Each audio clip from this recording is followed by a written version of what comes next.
How did you know? Jersey says it's so quiet and soft. Like she's hoping saying it like that would let the truth stay hidden long enough to not break the both of us. Instead, it sucks all the air out of the room, leaving us more exposed in our secrets than we've ever been. Forcing us to face our lies, forcing us to finally be honest. God, I ran into him when I was running after you. And there I was thinking that he was the last person I wanted to see, until he opens his mouth and tells me everything I should have heard from you. Jersey cups her hand over her mouth and sinks down onto the bed. Her eyes are racing, scrambling like I'm scrambling to find the words to talk about this. But we have to talk about this. We have to talk about him. About our son, because if we don't, he'll be even less of a memory than he is now. We'll avoid our way of forgetting he existed altogether. And I can't do that. I didn't. She pauses. Shallow breath in. Shallow breath out. I didn't know what to do. I didn't mean for it to happen. I didn't mean for him to happen, but he did. All of a sudden, he was there and alive and beautiful, and I didn't know what to do. You were nowhere, and I was alone, and I didn't. Her voice slips away, her silence stealing the air out of her lungs, and something new seeps in to take its place. Something that takes a hold of both of us. Sorrow. A type of sorrow I don't understand. I've never known this kind of loss. I've lost things and people, but everything Jersey's feeling right now, it's finding its way into me. All of her hurts, her pain, and her holes are now mine. 30 seconds ago, I thought I could do this. I thought that maybe if I held on to how angry I was at her for hiding this from me, that I could make it through this conversation. But I was wrong. Jersey's beside herself, face buried in her hands, sorrow rippling through her body, spirit completely broken. And for the first time I realized that this is something I can't fix. Nothing I do or say can fix the hole that's eating its way through the two of us. Because the boy who made it is gone. I kneel down in front of her and place my shaking hands over hers as lightly as I can. I wait for her to find me or push me away like she did before. But she doesn't move. Neither of us do. We sit there on the edge of our sadness, waiting for the reality of what we've lost to come crashing in. Why didn't you say anything, Jersey? Why didn't you tell me? Because if I'd known that you were... I can't say it. If I'd known, I would have been there. I would have dropped everything for the both of you and spent every single day being the father I wanted to be. The man you needed me to be. But now I can't. I can't do anything. Not for him and not for you, because... My voice breaks. Because I didn't know we had a son. And I didn't even hear about it from you. Jersey stares down at me and her sobbing stops. Like all the sound inside of her suddenly decided to disappear to make room for the worst kind of silence. The kind that makes a person suffering even louder by muting everything else. She's crying the way most people scream. But I can't hear it. I can't hear anything except the hollow rush of her breath as it slips out of her lips and into the air. I've lost enough to know that I've never wanted to see her mourning anything or anyone. But right now, she's mourning him all over again. And I'm mourning him for the first time. She grabs at her chest and holds her hands over her heart like her trembling fingers are the only thing keeping her together. I tried, Elias.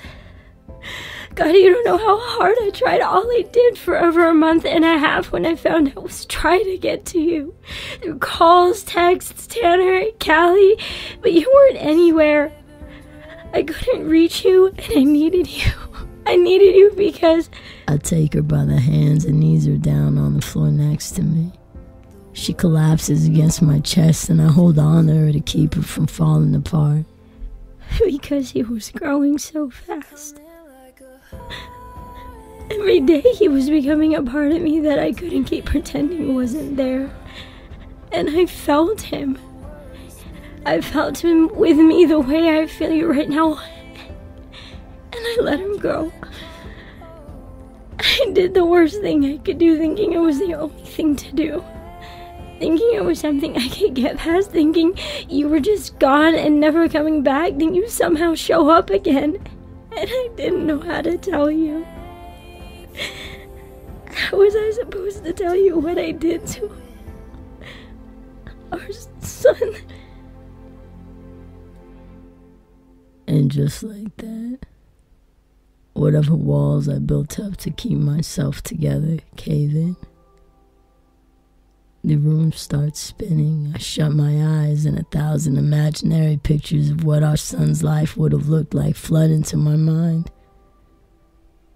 I think about what it would have been like to hold him, to see him, to watch him grow, to help him navigate his way through the world, to watch him love and be loved. And then all of it disappears in the blackness.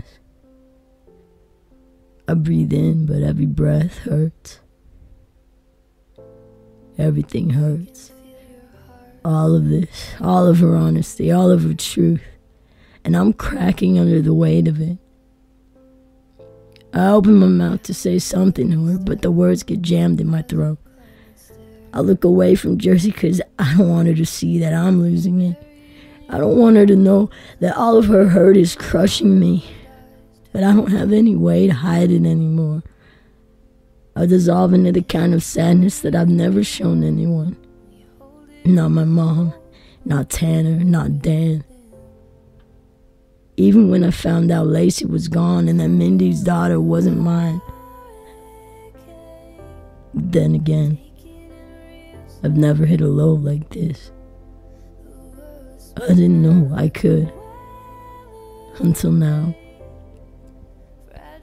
Now I'm here tangled up in Jersey, sitting on her dorm room floor while the two of us try to understand a loss that can't be understood. I break down and start crying like a child, hating myself for acting like a child, and for losing one, for not growing up fast enough to realize that a single careless night in Jersey's room could lead to this. I want to tap out of the sorrow, out of the situation, out of everything. But right when I'm ready to quit, she catches me. She takes my face in her hands, looks me right in the eye. And in that moment, we finally connect. We connect to each other through his absence. And it's beautiful. And terrible all at once. You don't have to forgive me, Elias. Jersey, stop. No, I need you to listen to me. She presses her forehead against mine and leans in until I can't tell the difference between my broken breaths and hers. I made a decision, and you have every right to hate me for making it. I hate myself for making it because I made it without you. I took any choice you might have had and any chance he might have had and threw it away in a doctor's office because I was scared and alone. Because of me. Because of Belmore. That's not your fault, Jersey. I left. It is. Even if I didn't have you, I could have talked to someone. But I didn't. I walked around pretending I had time and that the situation would just go away when I should have said something. But he just kept growing. I let it get to the point where I knew he was a he. And my parents, Elias, they didn't even know. They still don't. My mind flickers back to that sunny afternoon I spent with Richard, Evie, and Jersey at Belmore. In my memories of them, they're always smiling. I can't imagine them any other way. I don't want to. But Jersey has. She's been playing out their reaction to this news over and over again. And if it's eating away at me, it's taking the life out of her. The only reason I didn't tell you was because... A handful of tears roll off her cheeks and disappear somewhere in her t-shirt. Because I didn't want you to have to live through what I live through every day. I never wanted that for you. All of this feeling, this pain, carrying the burden of everything I chose, pretending you're okay and hoping that one day that it will be, or it could be. But I'm not okay. I can't be. I haven't been, and I've tried to be, but something in me just feels empty, and I can't fill it. Nothing can. It was so hard, Elias, in that room. Being alone, feeling him, knowing he was there, alive, living. And he wasn't. He was just gone. I couldn't take it back. So much of me is filled with his regret for him. Every time I see your face, I see him. And every time I think of him, I see you. And I didn't want you to walk around with his ghost like I did. Like, I still do. I didn't want that for you. And I'm so sorry, Elias. I'm so sorry. I cradle her in my arms, and something about the way she suddenly surrenders throws me completely. In all the time that I've known her, she's never let her guard down like this. There was always a line, a boundary, a brick wall, something to keep me at a distance. But here she is now, laying her whole life and all of her secrets out on the table, just for me. And a part of that feels like finally coming home. But another part of that makes me feel like an intruder.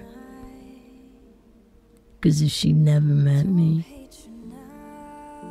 if she'd never let me in, none of this would have happened at all. I reached down and wiped the tears away from her eyes before tilting her head up so we can connect again. I don't know who moves in first or what drives us to it, but suddenly I'm kissing her, and she's kissing me, and everything and nothing makes sense.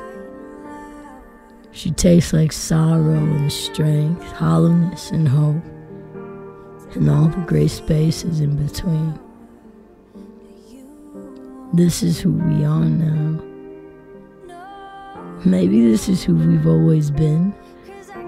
A broken boy and a beautiful girl just lost in the gray, hanging in the balance, stuck somewhere in between heaven and hell with nothing but hope to hold on to. I pull away from her and I'm dizzy and confused and still so heavy from the weight of everything. But I take it. I'll take it because I love her.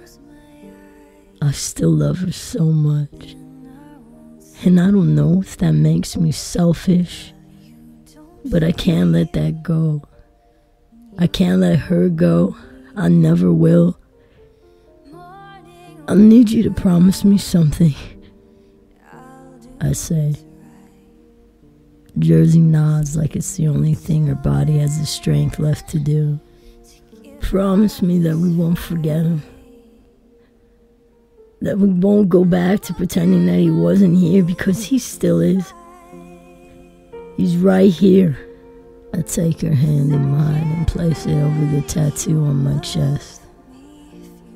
My pulse pounds through both of our fingers, one ragged beat after the other. Right next to you. And now you don't have to carry him alone anymore.